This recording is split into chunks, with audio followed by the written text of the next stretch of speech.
नमस्कार, डॉक्टर ग्रीवा माकड़। Doctor माकड़ homeo clinic channel में आपका फिर से एक बार स्वागत करती हूँ। आज हम डिस्कस करेंगे माइग्रेन हेडेक्स के बारे में। ऐसे हर इंफॉर्मेशन जो आपके लिए जाननी जरूरी है।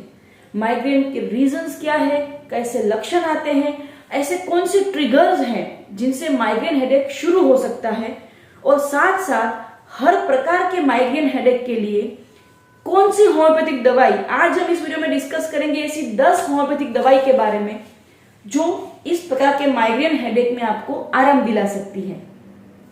So first of all, migraine क्या है? माइग्रेन जिसे हम आधा शीशी भी कह सकते हैं, उसके लक्षण क्या आते हैं वो जानने बहुत जरूरी है।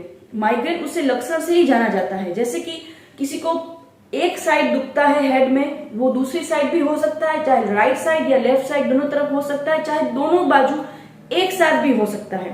साथ साथ किसी को नॉजिएटिंग सेंसेशन भी रहता है, वोमिटिंग होती भी है, नहीं भी होती है, किसी को वोमिटिंग करने से आराम मिलता है। साथ में किसी को आंखों में भी स्पाज्म होता है या तो धुंधलापन होता है। और माइग्रेन का जो ये पेन है वो ओरा के साथ भी शुरू हो सकता है। किसी को पूरे दिन डलनेस, डिजीनेस हो सकता है, किसी को साथ साथ कभी कभार डिजीनेस के कारण थोड़े वर्टिगो जैसे भी सिम्टम्स आ सकते हैं। हर एक व्यक्ति माइग्रेन को डिफरेंट तरीके से एक्सपीरियंस कर सकता है। बहुत सारे पेशेंट्स हमारे पास ऐसे आते हैं जो हमारी ट्रीटमेंट शुरू करवाते हैं और पूरी फाइल लेके आए हुए होते हैं। पेन किलर्स खानी पड़ती है, और इवन पेन किलर खाने के बाद भी बहुत सारे लोग ऐसे भी हैं जिनको आराम नहीं मिलता। सो फर्स्ट ऑफ ऑल, ये बात मैं आपको बता दूं कि पेन किलर्स उनका ये माइग्रेन हेडेक का क्योर नहीं है।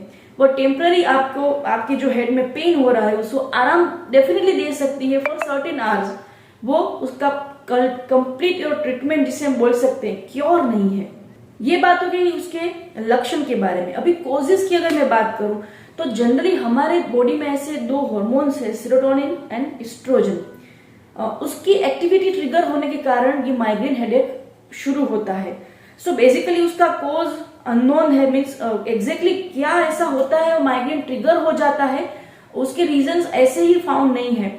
बट ये जो दो ऐसे हार्मोन जो मैंने बताए उसकी एक्टिविटी के कारण माइग्रेन शुरू होता है। ईस्ट्रोजन जो एक ऐसा हार्मोन है वो फीमेल में पाया गया है। सो डेफिनेटली माइग्रेन ईस्ट्रोजन से लिंक होने के कारण फीमेल्स में ज्यादा हो सकता है। ऐसे ट्रिगर्स मैं आपको जरूर बता सकती हूँ, जैसे कि इमोशनल ट्रिगर्स है, फिजिकल ट्रिगर्स है और सर्टेन फूड आइटम्स। ये तीन ऐसे रीजंस है, तीन ऐसे सेट ऑफ ट्रिगर्स है जो आपके अंदर माइग्रेन हेडेक को शुरू कर सकते हैं। So first of all, emotional triggers. बहुत टाइम से या तो आपको स्ट्रेस है, आप डिप्रेशन में हो, वरीज रहती है, चिंता रहती है, कोई टेंशन रहता है, तो माइग्रेन हेडेक शुरू हो सकता है।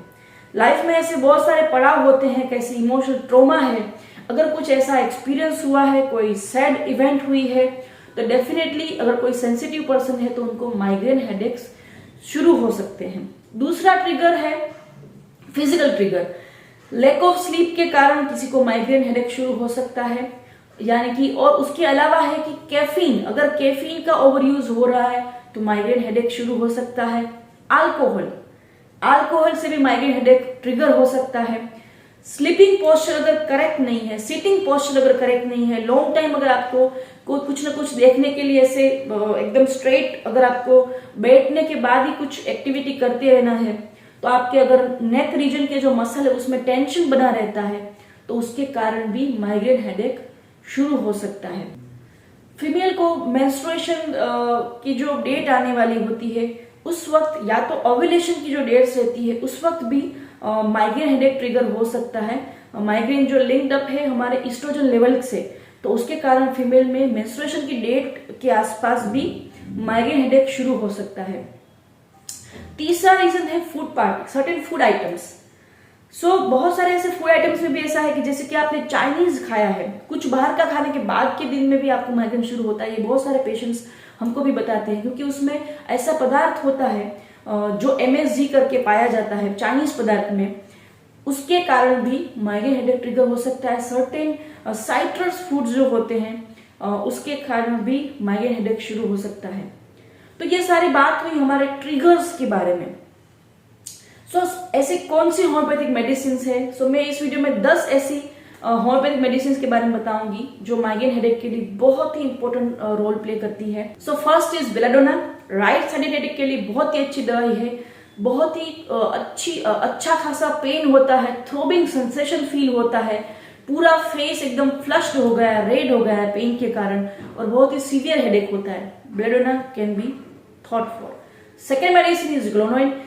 बेलाडोना की तरह ही बहुत ही अच्छी दवाई है ग्लोनोइन, और पूरे हेड में कहीं पे भी पेन हो सकता है, सीवियर हेडेक होता है, बेलाडोना की तरह ही उसके सिम्टम्स पाए जाते हैं, तो ग्लोनोइन बहुत ही अच्छी दवाई है। और साथ साथ ग्लोनोइन में अगर हाइपरटेंशन के कारण हेडेक होता है, ऐसे पर्सन में भी माइग्रेन जो ट्रिगर होता है, तो ग्लोनोइन इज बेस्ट मेडिसिन।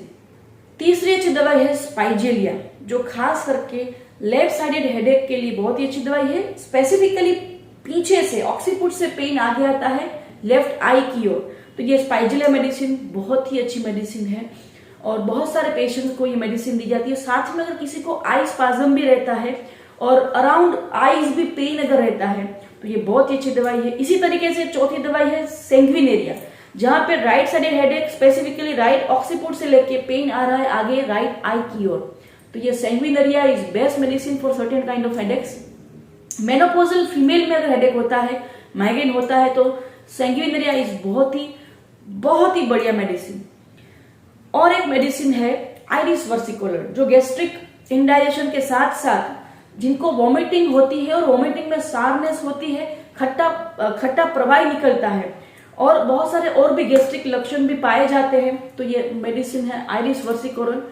और एक मेडिसिन है नक्स वोमिका, जो भी इम्प्रॉपर डाइजेशन के कारण, गैस के कारण, एसिडिटी जिनको होने की संभावना ज्यादा है, कॉन्स्टिपेटेड रहते हैं और गैस्ट्रिक डिस्टर्बेंसेस जिनको रहता ही है, और साथ में वो अल्कोहल का भी सेवन करते हैं, और लेट नाइट जो स्लीपर जैसे लोग होते हैं जो बहुत ही लेट नाइट को सोते हैं, बहुत सारी एक्टिविटी है, जो वर्कोहलिक है, ऐसे लोगों में अगर जो माइग्रेन हेडेक होता है, nux vomica is the best medicine. Natrum mur खास करके यंग एनीमिक गर्ल्स, जो स्कूल गोइंग गर्ल्स है, जिनको अनीमिया भी है, साथ में मेंस्ट्रुएशन शुरू हुआ है, अर्ली एडल्टहुड में है, ऐसी गर्ल्स को भी बहुत ही इंपॉर्टेंट मेडिसिन है गर्ल्स के लिए भी। और साथ साथ ऐसी महिलाएं जिनको खास करके ऐसा हमको सिम्टम देते हैं पेशेंट के, हमको डॉक्टर साहब हमारे माथे में जैसे किसी ने हथौड़े बहुत ही डाल दिए, एकदम से ठोक रहा है कोई, ऐसे सिम्टम लेके पेशेंट आता है, तो नेट्रोम्यूल इज द बेस्ट मेडिसिन। उसके अलावा एक मेडिसिन है साइक्लामिन, बहुत ही अच्छी दवाई है। आई के भी सिम्टम अगर आते हैं, साथ में माइग्रेन हेडेक के साथ साथ आंखों में भी जैसे धुंधलापन हो जाना, ऐसे और भी लक्षण अगर आते हैं, तो साइक्लामिन इज द बेस्ट मेडिसिन। और एक बहुत ही अच्छी दवाई है जब माइग्रेन हेडेक शुरू होता है, खास करके जो क्रोनिक स्ट्रेस में है, या तो कोई ऐसी कंडीशन है जहां पे स्ट्रेस ज्यादा हो गया है और उनके कारण वो सो नहीं सकते, या तो बहुत ही मन में बहुत ही टेंशन रहता है, वरीज रहती है, एंग्जाइटीज रहती है, सो ऐसे लोगों के लिए जो मेडिसिन है वो है कालीफॉस। तो ये सारी बात हो गई माइग्रेन, उसके बारे में पूरी डिटेल हो गई, और होम्योपैथिक मेडिसिन के बारे में मैंने बताया।